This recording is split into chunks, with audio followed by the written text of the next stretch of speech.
Doctor ने बोला अगर दारू पिए तो मर जाएंगे। इन्होंने दारू पीना छोड़ा। उस दिन मुझे मिल गए, साथ में एक सज्जन थे। मैंने बोला क्यों भैया दारू छोड़ दी? बोले हाँ डॉक्टर ने मना किया, छोड़ दिया। बोला बिल्कुल छोड़ दी? बोले कभी कभी कोई रिक्वेस्ट कर ले, बहुत आग्रह कर ले तो पी लेता हूँ। बोला चलता है उतना तो। बोला ये सज्जन कौन है साथ में? बोले नौकर है। बोले नौकर क्यों साथ में रखा है? बोले रिक्वेस्ट करने के लिए। तो सर असरदार जी ने बहुत ही शानदार कविता सुनाई। और सही बात तो यह है कि 4 पंक्तियां मैं समर्पित कर रहा हूँ शहीद दिवस पे कि यहाँ पर याद शहीदों की कहानी कौन रखता है। यहाँ पर याद शहीदों की कहानी कौन रखता है, शहीदों के लिए आंखों में पानी कौन रखता है। और हमी ने जिंदा रखा है उन्हें गीतों में गजलों में। हमी ने जिंदा रखा है उन्हें गीतों में गजलों में, वरना संजो कर यूं शहीदों की निशानी कौन रखा है। आज वाकई में सुखदेव, राजगुरु और भगत सिंह ये इनकी जवानी में कुछ दीवानगी थी, जो देश के लिए दीवानगी थी। कुछ पंक्तियां समर्पित कर रहा हूँ कि जवानी दीवानी हुई तभी तो कहानी हुई।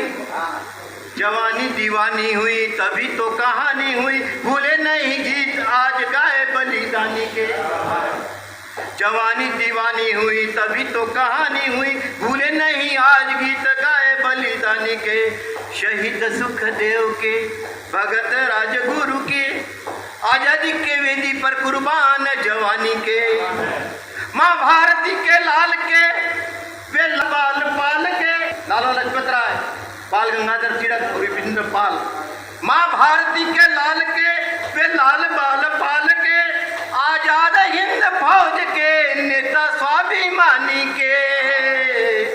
चरखे से आजादी आई थोती है कहानी भाई, चरखे से आजादी आई होती है कहानी भाई। कैसे भूले आजाद को वे दिन काले पानी के, कैसे भूले आजाद को वे दिन काले पानी के। साहब मैं हास्य का कवि हूँ। ये तो शहीद दिवस के ऊपर कुछ पंक्तियाँ थी जो पढ़ दी। अब मैं अपने औकात पे आता हूँ। हमारे लक्ष्मीधर जी ठाकरे देख रहे हैं आप, बहुत वाली दुबले पतले। वैसे हमारे पवन तिवारी जी भी बहुत दुबले पतले थे, दुबले पतले हो। इनको देख के ऐसा लगता है कि भारत में भूखमरी फैली है। और भाई साहब हम लोगों को देखकर ऐसा समझ में आ जाता है कि क्यों फैली है। तो क्या बात है। एक दिन मैं इनके घर पहुंचा तो ये अजब ढंग से खाना खा रहे थे। ये जैसे कोई एक पवन जी, नहीं मैं पवन जी के बोल रहा था कि आपको देख के ऐसा लगा भूखमरी फैली है।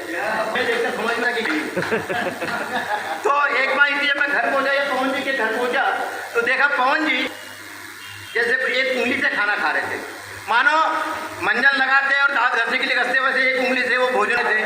मैंने कहा पवन जी लोगों को कांटे चमचे तो खाते देखा है। पवन जी लोगों को कांटे छुरियों चमचों से तो खाते देखा है, पर एक उंगली से खाने का ये कौन सा नया तरीका है।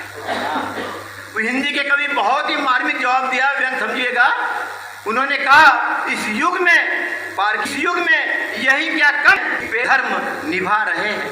पारखी इसमें क्या कम कि पेट धरवा रहे हैं। और इस बढ़ती महंगाई में अब 5 उंगलियों से खा संभव नहीं है, इसलिए एक उंगली खा रहे हैं।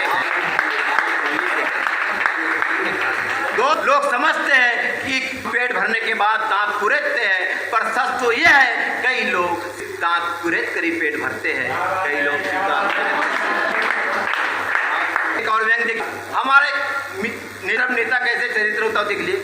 हमारे एक मित्र चरित्रहीनता ही जिनका चरित्र, हमारे नेता मित्र चरित्रहीनता ही जिनका चरित्र।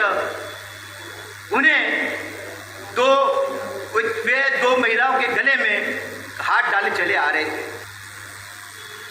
दो महिलाओं में हाथ डाले आ रहे थे, मानो भारतीय सभ्यता का मजाक उड़ा रहे थे, मानो भारतीय सभ्यता का मजाक उड़ा रहे थे। मैंने कहा भाई साहब इस उम्र में इश्क की छैया पर नार को गल भैया, इस उम्र में इश्क की छैया पर नार को गल भैया, अरे जमाना क्या कहेगा, कुछ तो शर्म करो भैया। वो बोले पारखी तू न जाने किस दृश्य को देख भरमाया है। पारखी अंतिम दो शब्दों में सिर्फ व्यंग है। पारखी तू न देख जाने किस दृश्य को देख भरमाया है, व्यर्थ का ही विवाद उठाया है, अरे मैंने तो सिर्फ ढलती उम्र में गांधीवाद अपनाया है। मैंने तो ढलती उम्र गांधीवाद अपनाया। साहब छोटे छोटे व्यंग है।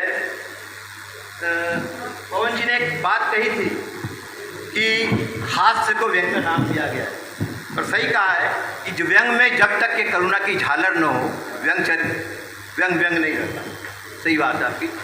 मेरे एक मित्र राम लुभाया जब शादी करके आया, मेरा एक मित्र राम लुभाया पटना शादी के आया, नहीं बुलाया। मैंने चूल्हा चार से जाके दे दो बधाई, पर जब उसके घर पहुंचा तो उसके चेहरे पर उदासी पाई।